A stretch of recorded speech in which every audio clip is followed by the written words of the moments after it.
அழகாஷ் நான் விஎஸ் பேசுகிறேன். நீ நம்ம பார்க்க போகிற சீரிஸோட நேம் வந்து may ask from one final திங்க்னு சொல்லக்கூடிய சீரிஸோடைய எபிசோட் 2 அதை நம்ம பார்க்க போகிறோம். அதனால நீங்கள் நம்ம சேனலுக்கு போய் சேர்ந்தீங்கன்னா உங்களால் முடிச்ச சப்போர்ட் நம்ம சேனலுக்கு சப்ஸ்கிரைப் பண்ணி சப்போர்ட் பண்ணுங்கள். அது மட்டும் இல்லாமல் அது கூட இருக்க பெல் ஐகான் வச்சுக்கோங்க. அப்போ தான் அப்புறம் அடுத்த வீடியோ எல்லாமே நோட்டீஸ் வரும். கண்டிப்பாக அடுத்த எபிசோட போடலாமா வேணும்ன்றது இந்த எபிசோட சொல்லிடுங்க. ஏன்னா எனக்கு கதை ரொம்ப நல்லா இருக்குது. பட் இருந்தாலுமே கொஞ்சம் பொறுமையாக போகுது, அவ்வளோதான். இருந்தாலுமே உள்ளுக்குள்ளே இருக்கிற அந்த ஆக்ஷன் ஃபேண்டசிக்கெல்லாம் பஞ்சமே இருக்காது. ரொம்ப நல்லா கொடுத்து வச்சிருக்காங்க. முடிஞ்ச அளவுக்கு தொடர்ச்சியாக பார்த்துருவோம். சரி வாங்க நம்ம கதை கொடுப்பலாமா. இப்போ எல்லாரோடைய சொல்லி முடிச்சு வச்சிருக்கல. ஸ்கார்லெட் என்னமா பண்ணி வச்சிருக்க நீ? பிரதர் உன்னொரு பக்கம் புலம்பிட்டு இருக்க. பிரின்ஸ் ஜூலியன் பார்த்து உன்ன பக்கம் சிரிச்சிட்டு இருக்கான். இவன் வேற இங்க இருக்கானா? உங்களை பார்த்து ரொம்ப சந்தோஷம் பிரின்ஸ் ஜூலியஸ். ஆமா ஆமா, நல்ல சுச்சுவேஷன்ல வந்து வச்சிருக்கீங்களே ஸ்கார்லெட். எதுக்கு இப்படி பண்ணு? இல்ல அண்ணா, இவங்க இருக்கிற எல்லாருமே பாத்தீங்கன்னா என்னுடைய எங்கேஜ்மெண்ட் கேன்சல் ஆயிடுச்சுன்னு சொல்லிட்டு நம்ம ஃபேமிலி பத்தி தப்பா பேசுறாங்க. இவனுக்கு எப்படி பேசலாம் அந்த மாதிரி? அதனாலதான் போட்டு வெளுத்து விட்டேன். ஓ இதுதான் விஷயமா? ஆமா, இதுக்கு மேலேயும் பேசினா அவங்களுடைய பல்ல உடைப்பேன். பல்ல உடைப்பியா? கொஞ்சம் கூட நீ மாறவே இல்லை இதுல இருந்து. ஃபர்ஸ்ட் டைம் எப்படி பார்த்தோம் அதே மாதிரி தான் இருக்கு. நீ முக்கியமான விஷயம் இப்போ எல்லாரையும் அடிச்சுட்டா கண்டிப்பா எல்லாருடைய கோவத்துக்கும் உன்னுடைய ஃபேமிலி உள்ளாக போகுது. திரும்ப உன்னை யார் கல்யாணம் பண்ணி சொல்ல? எவனுமே எனக்கு தேவையில்ல. நான் சிங்கிளாவே இருந்துட்டு போறேன். என்னடி பேசிட்டு இருக்க? ஃபேமிலியோட ரெப்புடேஷன் என்ன பாதிக்கப்படும் தெரியுமா? இந்த மாதிரிலாம் பண்ணியிருந்தீங்கன்னா இதுக்காக 10 வருஷம் காத்துட்டு இருக்கணும். நான் அம்மா கிட்டயும் அப்பா கிட்டயும் என்னத்தை போயிட்டு எக்ஸ்பிளைன் பண்ணி புரிய வைக்க போறேன்னு தெரியல. உன்னுடைய வருங்காலம் பாதிப்பாடிது. அதுதான் எனக்கு வருத்தமா இருக்குன்னு சொல்லிட்டு பிரதர் இன்னொரு பக்கம் ஃபீல் பண்ணிட்டு இருக்கேன். இவ்வளவு இன்னொரு பக்கம் பார்த்து திடீர்னு மயக்கமா வர மாதிரி ஆயிட்டு அப்படியே வாங்கிட்டு வந்த இடத்துல ஸ்கார்லெட் என்னடி ஆச்சுன்ற மாதிரி அதுக்கப்புறம் இவனுக்கு பாக்குறேன். அதுக்கப்புறம் வந்து ஒரு சர்ச்சில் பெல் அடிச்சிட்டு இருக்கேன். இது சர்ச் ஆஃப் குரோனோவோடைய காட் ஆஃப் டைம். இந்த பெல் சவுண்ட் இருக்கு நல்லாவே ஞாபகம் இருக்குன்னு சொல்லிட்டு இப்போ அவளும் கண் முடிக்கேன். அப்போ அவளுக்கு முன்னாடி ஒரு மேடு பொண்ணு வந்துட்டு கத்தியால அவளை கொலை பண்ண காத்துட்டு இருக்கான். இவ கண் முடிச்ச உடனே அவனை பார்த்துட்டு ஷாக் ஆயிடுவா. யார் நீ? ஸ்கார்லெட் செத்துப்போ அப்படின்னு சொல்லும் போது மூஞ்சிலே ஒரு குத்து செவுத்துல போயிட்டு சொறி வைப்பான். என்ன எங்க பாம் சவுண்ட் கேக்குது அப்படின்ற மாதிரி 2 பேரும் பதறியாச்சுன்னு வந்து பார்க்க இவ பண்ண வேலை தான். ஏண்டி கண் முடிச்ச உடனே இதே தான் வேலையா உனக்கு? எப்பவுமே 3 நாளா இந்த இடத்துல தூங்கிட்டு இருக்க தெரியுமா? கொஞ்சமாச்சும் அமைதியா இருக்க மாட்டியா? உன் கைக்கு எதனா ஆயிட போகுது. இப்பதான் கொஞ்சம் கொஞ்சமா சரியாயிட்டு வந்துருக்குன்னு சொல்லிட்டு அண்ணங்கார ரொம்ப அக்கறையா இருக்கா மேல. என்ன மன்னிச்சிட்டேனா? அடுத்த முறை நான் கண்டிப்பா இந்த மாதிரி ஆபத்தான வேலையை பண்ண மாட்டேன். கண்டிப்பா நீ திரும்ப இந்த மாதிரிலாம் பண்ணக்கூடாது சரியா? யாருக்கிட்டையும் கண்டிப்பா நான் பண்ணுவேன். இப்பதானே பண்ண மாட்டேன்னு சொன்னேன். அதுக்குள்ளே உன்னை அலப்பற ஸ்டார்ட் பண்ணிடுறேன். பிரின்ஸும் அதுக்கப்புறம் அந்த இடத்துக்கு வரான். ஃபைனலி அழகான பொண்ணு கண் முடிச்சிட்டாளா? ராயல் ஃபேமிலியில் இருந்த உங்களுடைய என்கேஜ்மெண்ட் வந்து இப்போ டெர்மினேட் ஆயிட்டு. இந்த விஷயம் எங்க அப்பாவுடைய காதுக்கு போயிட்டதுனால பெரிய பிரச்சனை வரதுக்கான வாய்ப்பு இருக்கு. அப்படியா? இருந்தாலும் ஃபீல் பண்ணத கெல்லு பண்ண பைத்தியக்காரத்தனத்தால தானே இது இவ்வளவு பெரிய பிரச்சனை. அதனால எங்க அப்பாவுக்கு இந்த விஷயம்லாம் முழுமையா போய் சேர்ந்துடும். அவருடைய யாருமே சொல்லனாலும் நான் அவர்கிட்ட சொல்லி பேசி புரிய வச்சு உங்களுடைய ஃபேமிலிக்கு எந்த விதமான பாதிப்பு வராம நான் பாத்துக்கிறேன். அப்புறம் இன்னொரு முக்கியமான விஷயத்தையும் சொல்லணும். அது சொல்றதுக்கு எனக்கு வார்த்தையே இல்லை. என்ன சொல்ற? நீ பண்ண விஷயம் இப்போ ஊர் ஃபுல்லா பரவிட்டு இருக்கு தெரியாதா? உன்னை ஊர் ஃபுல்லா புகழ்ந்து பேசிட்டு இருக்காங்க. இந்த நோபல்ஸ் கம்யூனிட்டிங்க ஒரு 10 பைசா கூட செலவு பண்ண மாட்டாங்க. ஊர்களுக்காக சுயநலவாதியா இருக்கிற இவனுங்களா அடிச்சு போட்டு ஒரு காடாவே நீங்க வந்துட்டீங்களா அவங்களை பொறுத்த வரைக்கும்? ஏன்னா இவனுக்கு எல்லாருமே கொடுமைப்படுத்தினாங்களா இத்தனால மக்களை அவனுடைய அதிகாரத்தை பயன்படுத்தி நீங்க கடைசியில் வந்து அவங்களை அடிச்சு போட்டுட்டு பெரிய லெவலில் ஃபேமஸ் ஆயிட்டீங்க. இதனாலேயே உங்களை அழகான ரத்தம் குடிக்கிற வில்லத்தனமான பொண்ணுன்னு சொல்றாங்க. என் தங்கச்சி இப்படி எல்லாம் சொல்றாங்களா அப்படின்ற மாதிரி பிரதர் ஒன்று பக்கம் ஃபீல் பண்றான். மேக்டாக் நோபல் உமனா சிரிப்பாகுதுல அப்படின்ற ஒரு பிரின்ஸ் சரியாக கடுப்பா வரா. இருந்தாலுமே இன்னொரு விஷயத்த சொல்லணும். இப்போ இந்த நடந்த விஷயம் எல்லாமே இப்போ நேஷனல் லெவலில் கவர்மெண்ட்டுக்கு தெரிய ஆரம்பிச்சதுனால இப்போ இல்லைனாலும் கண்டிப்பா பின்னாடி உங்களுடைய ஃபேமிலி சார்பாக நிறைய பிரச்சனைகளுக்கு அவங்களுக்கு கொடுத்துக்கிறதுக்கான வாய்ப்பு இருக்கு. இதுக்கெல்லாமே ரீப்ளேஸ் நம்ம பண்ணியாகணும். இன்னொரு விஷயமும் செகண்ட் பிரின்ஸோடைய ஃபேக்ஷன்ல இருக்கிற ஒரு முட்டாள்தனமான ஆர்கனைசர் பிரைம் மினிஸ்டர் காட்விங் பேனே கெப்ரினே அவன் இந்த விஷயத்தை வந்து டீல் பண்றதா சொல்லியிருக்கான். அதனால நீங்க கொஞ்சம் ஜாக்கிரதை இருக்கிறது உங்களுக்கு நல்லது. ஆமா, மேஜிஸ்ட்ரேட் கிட்ட அவங்களுடைய பிரின்ஸ் ஜூலியஸ் தான் கொஞ்சம் பேசி புரிய வச்சு இப்போ உனக்கு எந்த விதமான பனிஷ்மெண்ட்டும் இல்லாம ஆக்கியிருக்காரு. ஆனாலுமே அந்த ஒரு ஆர்கனைசேஷனா சேர்ந்த ஆளுங்க வந்து நம்ம மேல குறிக்கோளா இருக்கானுங்க. எதனா பெரிய லெவலில் நமக்கு தண்டனை கொடுக்கணும்னு வெளிப்படையா அவனுக்கு பண்ண மாட்டானுங்க. மறைமுகமா உங்களுக்கு பண்றதுக்கான வாய்ப்பு இருக்கிறதுனால நான் கொஞ்சம் உஷாரா இருங்க சொல்றேன். ஆனா பிரச்சனை என்னன்னா உன்னுடைய அண்ணன் தான் அதுல கொஞ்சம் பெரிய லெவல் பொசிஷன்ல அந்த இடத்துல இருக்கான். அதனால நோபல்ஸே அவங்க பகச்சிக்கிறதுனால இப்போ அவன் மேலேயும் டார்கெட் பண்ணுவாங்க. என் அண்ணன் மேலே எவனாச்சும் கையை வச்சா அவங்களை சும்மா விட மாட்டான் அப்படின்ற மாதிரி இவ காண்டாவரா. நீ கவலைப்படாத, உன் அண்ணனுக்குலாம் எதுவும் ஆகாது. நான் பாத்துக்கிறேன் கூட இருந்து. அப்புறம் இன்னொருத்தர் நான் இந்த இடத்துல அறிமுகப்படுத்துறேன். ஏன்னா பிரைம் மினிஸ்டரோட இன்வால்மெண்ட்ல ஒருத்தர் இந்த இடத்துல உங்களுக்கு நிறைய விதமான விஷயங்களை சொல்றதுக்காக வந்திருக்காரு. அப்புறம் பார்த்தா அந்த இடத்துக்கு ஒருத்தனோட இவன் தான் செகண்ட் பிரின்ஸ் ஃபேக்ஷனோட CIO ஏஜென்ட். ஆல்ரெடி இவனை பத்தி உங்களுக்கு தெரிஞ்சிருக்கும். இவன் தான் சீக்ரோஸ் ஃபார்கவ் லேடி ஸ்கார்லெட். உங்களை ரொம்ப நாள் கழிச்சு பாக்குறேன். உங்களை பார்த்ததுல ரொம்ப சந்தோஷம். டேய் இது நீயா? என்ன மன்னிச்சிருங்க. உங்ககிட்ட பாஸ்ட்ல இதுக்கு முன்னாடி நான் தப்பா நிறைய விஷயம் நடந்திருக்கலாம். நீ பெருசா என்ன எனக்கு பண்ண எதுவுமே பண்ணலையே. நிறைய முறை பிரின்ஸ் கேர்ளுக்காக நீ கன்வின்ஸ் தானே பண்ணிருக்கேன். அது மட்டும் இல்லாம கூட இருந்து என்ன கலாய்க்கவும் செஞ்சிருக்கேன். நிறைய விதமான மோசமான வேலையை பார்த்துருக்கேன். நான் சும்மா விடுவேன். ஒன்னு இந்த இடத்துல ஏத்துக்கணும்னா கண்டிப்பா நீ எனக்கு லாயலா இருப்பேன்னு நிரூபிக்கணும். அப்ப நான் பனிஷ்மெண்ட் கொடுக்க தயாரா? கண்டிப்பா நீங்க எது கொடுத்தாலும் நான் தயாரா இருக்கேன். அப்போ என் குத்து வாங்கிக்கிறியா? ஓகே என்ன குத்துங்க, நான் தயாரா இருக்கன்ற மாதிரி சொல்ல வேணாமா? ஆனா இவன் உன்னோட பக்கம் குத்ததுக்காகவே போயிடுவான். இவன் உன்னோட பக்கம் தைரியமா நிப்பான். எது குத்தாலும் வாங்கிக்கலான்னு. ஆனா அவன் பஞ்ச் பண்ணாம அப்படியே இருக்கிறத பார்த்துட்டு ஷாக் ஆயிடுவான். சரி ஓகே ஃபீல் பண்ணதா? இப்ப நான் அடிக்க மாட்டேன். நீ எப்பவுமே எனக்கு துணையா தான் இருந்திருக்க தெரியுமா? நான் சும்மா விளான ஏன்னா பல முறை நீ என்ன காப்பாத்திருக்கேன். அது என்னடான்னு பார்த்தா பிரின்ஸ் கெல்லோடைய நண்பர்களா இருக்கிற ஒரு சில பேர் வந்து இவங்ககிட்ட வந்து தப்பா நடந்துப்பாங்க. அது ஒரு சமயத்துல எங்க பாருங்கடா பிரின்ஸ் கெல்ல தவிர இவங்க மேல யாரும் கையை வைக்க கூடாது போங்கடான்னு சொல்லிட்டு ஒரு நைட் மாதிரி வந்து பாதுகாத்திருப்பான். அது என்னுடைய நைட்ன்ற வேலையினால தான் அப்படி பண்ண. அவருக்கு நான் லாயல்ட்டியா இருக்கல. அப்ப நீ எனக்காக அதை பண்ணலையா?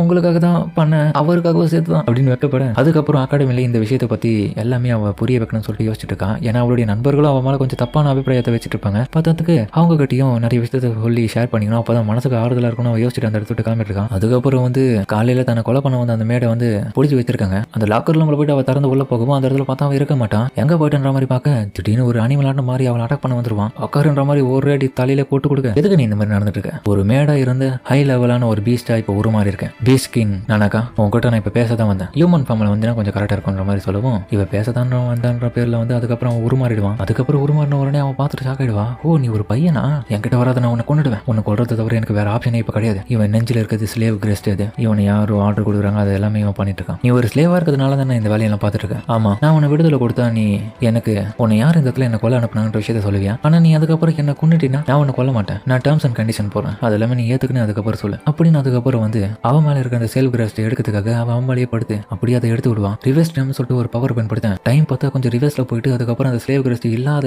பாடியை இப்போ அவனை மாத்திடுது. இந்த இடத்துல பல காட்ஸ் இருக்காங்க. இந்த உலகத்துல இருக்க அந்த காட்ஸோடைய பவர்ஸ் ஒவ்வொருத்தருக்கும் தனித்துவமா கிடைச்சிருக்கும். அதுல எனக்கு காட்ஸோடைய டைம் பவர் கிடைச்சிருக்கு. அதுக்கப்புறம் மறைய வச்சிருவான். இது ஒர்க் ஆயிடுச்சு. அது மறைஞ்சிருச்சுப்பா. நான் புதுசா அவன் பாடி இப்ப மாத்திருக்க பழைய மாதிரி. இது ஒரு ரிவர்சல் தான். அதாவது காட் ஆஃப் டைம்னு சொல்லக்கூடிய பிளெஸிங் ஆஃப் க்ரோனோவோடைய பவர் நான் பயன்படுத்திருக்கேன். இது எல்லாமே ராயல் ஃபேமிலியில இருக்கவங்களால மட்டும் தான் பயன்படுத்த முடியும். கவலைப்படாத, இந்த இடம் பாதுகாப்பானது தான். இதுக்கப்புறம் நீ ஃபீல் பண்ண வேண்டிய அவசியம் இல்லை. ஏதோ ஒரு சூழ்நிலை காரணமாக தான் உன்னை அடிமையா பிடிச்சி உன்னை வேலை வாங்கியிருக்காங்கன்றது எனக்கு புரியுது. அன்னைக்கு நான் பயன்படுத்தின அதிகப்படியான சக்தியால தான் அன்னைக்கு நான் வாங்கிட்டேன்டப்பா சாமி. அப்புறம் இன்னொரு விஷயம், எக்காரந்து கொண்டு இந்த விஷயத்தை நீ யார்கிட்டே சொல்லக்கூடாது. அப்படி சொன்னி நான் உன்னை பனிஷ் பண்ணிடுவேன் சொல்ல. சரி ஓகே நான் சொல்ல மாட்டேன். என்னை ரிலீஸ் பண்ணதுக்கு ரொம்ப நன்றி. அதனாலேயே இந்த ஒரு ரகசியத்தை நான் மறைச்சிக்கிறேன். சரி உனக்கு தெரிஞ்ச எல்லாத்தையும் என்கிட்ட சொல்லு. அது என்னன்னா எனக்கு கான்வின் பீன் கிரைமினியன் சொல்லக்கூடிய அந்த பிரைம் மினிஸ்டருடைய ஆர்டர் பேரெல்லாம் இந்த இடத்துக்கு வந்தேன். அது ஏன்னா நீங்க அவனுடைய பையனா இருக்கிற ஹீனன் சொல்லக்கூடிய ஒன்று அடிச்சிங்களாமே, அதனால தான் அவர் ஆர்டர் கொடுத்தாங்க. ஹீனேவா?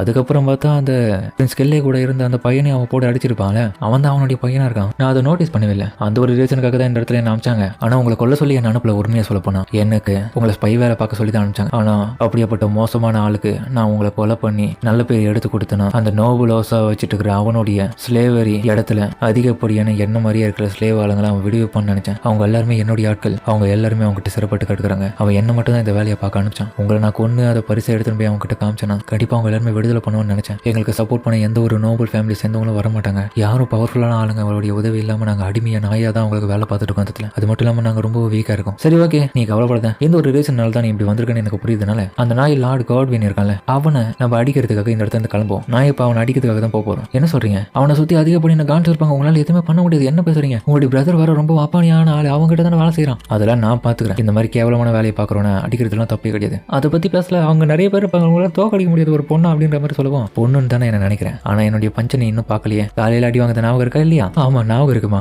அப்புறம் இன்னொரு விஷயத்த சொல்றேன். அப்போ இன்ஃபர்மேஷனா காட்வினோடைய ஸ்லேவ் ஆக்ஷன்ல இன்னும் ஒரு மாசத்துல நடக்க போகுது. அது போதும். அந்த ஒரு விஷயத்தை பயன்படுத்தி நான் உன்னை அன்னைக்கே முடிச்சிடறேன். அடுத்த வாரம் நடக்க போகுது. என்ன பேசிட்டு இருக்க நீ? ப்ராபப்ளி சொல்ல போனா நான் அந்த ஸ்லேவ் ட்ரேடரை போயிட்டு கான்டாக்ட் பண்ணணும். அவங்க மூலியமா தான் அவங்க இருக்கிற இடத்த கண்டுபிடிச்சு நம்ம கொஞ்சம் கொஞ்சமா அவங்க கிட்ட நெருங்க முடியும். நான் அவங்க கூட வரேன் உதவி பண்றவங்களுக்கு. ஆனா நீ உன்னுடைய ஃபார்மர் எம்ப்ளாயா இருக்கிற கூட வேலை பார்க்கறவங்களுக்கு துரோகம் பண்ணுவேன். உண்மையை சொல்ல போனா ஸ்லேவ் கிரஸ்ட் போட்டதே அவங்க தான். என்னை வற்புறுத்தி இந்த வேலையை செய்ய வச்சுது. என் கூட வேலை பார்க்குற அந்த இடத்துல இருக்கிற ஆளுங்க தான். வேற வழி இல்லாம தான் நான் இந்த வீடியோ பண்ணிட்டு இருக்கேன். எனக்கு சுதந்திரமா என்னுடைய ஆட்கள் கூட நிம்மதியா வாழணும். சரி ஓகே உன் மனசு ரொம்பவும் இப்படி இருக்கிறதுனால உன்னை பத்தி நான் நல்லாவே தெரிஞ்சுக்கிறேன். நான் பாத்துக்கிறேன் எல்லாத்தையும். நீ கூட வரலான்ற மாதிரி அவ்வளவு சொல்ல. சரி ஓகேன்னு சொல்லிட்டு அவனுக்கு கையை கொடுக்குறான். என்னோட பக்கம் பார்த்த பிரின்ஸ் ஜூலியஸ் இந்த விஷயத்த எல்லாமே கேட்டுட்டான். அதுக்கப்புறம் 3 நாள் கழிச்சு அந்த ஸ்லேவ் ட்ரேடரை பார்க்கறதுக்காக போயிட்டு இருக்காங்க. நானக்கா இங்க பாத்தியா இந்த மெட்டீரியல் ப்ராடக்ட் வந்து ரொம்ப நல்லா இருக்கு. இந்த கிட்டத்தட்ட ஒரு கோல்டு காயினுக்கு போகல. அது சாதாரண கல். இதுக்கு போயிட்டு இப்படி சொல்லிருக்கீங்க. அப்புறம் நான் என்னோட விஷயத்தை கேட்கணும். இவன் எதுக்கு நம்ம கூட வந்து ஜாயின் பண்ணா? பிரின்ஸ் ஜூலியஸ் நீங்க ஸ்லேவ் ட்ரேடருக்கு பார்க்கறதுக்காக போறீங்களா? காட்வினோட ஆளா? அவன் நான் பார்க்கறதுக்காக உங்களுக்கு உதவி பண்றேன். அப்ப எல்லாத்தையுமே நீங்க ஓட்டு கட்டிட்டீங்களா? ஆனா உங்களுடைய ஆட்கள் தானே அவங்க. உங்களுடைய ஆட்களுக்கு எதிராக நீங்களே செயல்படுவீங்களா? அதுக்காக மட்டும் இல்ல. நான் இங்க வந்ததுக்கு எனக்கு இன்னொரு ரீசனும் இருக்கு. என்னது? இந்த இடத்துல இருக்க கவர்மெண்ட் தான். நான் ஒரு எஜுகேஷனல் பர்பஸுக்காக தான் இந்த இடத்துக்கு வந்தேன். ஏன்னா இந்த இடத்துல இருக்கிற மக்கள் எல்லாருமே எப்படியாப்பட்ட கஷ்டத்தை அனுபவிச்சுட்டு இருக்காங்க. நம்மளுடைய நாட்டை எப்படி எல்லாம் மாத்தணும்னு யோசிச்சுட்டு இருக்கேன். ஏன்னா ரொம்ப வளர்ச்சி அடைஞ்ச இடமா பார்த்தா நோபல்ஸ் இருக்கிற அந்த டவுனா தான் இருக்கு. இந்த மாதிரியான சின்ன சின்ன கிராமங்கள் இன்னமும் வளரல. அதனாலதான் இந்த மாதிரியான இடத்த நான் ஃபியூச்சர்ல கிங் ஆகணும் நான் மாத்தணும்னு ஆசைப்படுறேன். அதுக்காக கீழே இறங்கி நான் இப்பயே பார்க்கணும். எல்லாத்தையுமே மக்களுடைய நிலையை நான் மாத்தணும்னு ஆசைப்படுறேன் அப்படின்னு இப்பதான் உண்மையான கிங் மாதிரி பேசுறான். சரி ஓகே பிரச்சனை இல்லை. கண்டிப்பா இவருக்குள்ள நல்ல மனசு இருக்கு. பட் இருந்தாலும் அப்பப்போ கிறுக்குத்தனமா பண்ணுவான். அதுக்கப்புறம் பார்த்தா அந்த இடத்துல ஒரு கொள்ளக்கார கும்பலும் வர அவன் எங்ககிட்ட ராபரி பண்ணலாம் ட்ரை பண்றானுங்க. வாங்கடா உங்களுக்கு பஞ்சு கொடுக்க நான் காலையில இருந்து காத்துட்டு இருக்க மாதிரி பார்க்கவோ ஏடி இப்படி பார்த்துட்டு இருக்க மாதிரி இன்னொரு பக்கம் பக்கத்துல இருக்க நம்ம நானாகவும் பார்த்துருக்கேன். ஒரு நிமிஷம் வெயிட் பண்ணுமா. சண்டை போடுறது மூலம் நம்ம பேசி தீர்த்துக்கலாம். பேசணுமா? எனக்கெல்லாம் அது தெரியாதுப்பா. இங்க பாருங்கப்பா என்ன கேட்குறீங்களோ நான் அதை கொடுத்துரும். ஆனா எங்களுக்கு ஒரு சின்ன இன்ஃபர்மேஷன் மட்டும் தேவை. வாய்ப்பே இல்லை. உனக்கெல்லாம் இன்ஃபர்மேஷன் கொடுக்கணுமா? காசு மொத்தமா நாங்க வழிச்சு எடுக்கிறோம். முக்கியமா உங்க இருக்கிற எல்லா விதமான பொருட்களையும் நாங்க எடுக்க தான் வந்தோம். முக்கியமா அந்த அழகா இருக்கிற பொண்ணியும் தான்.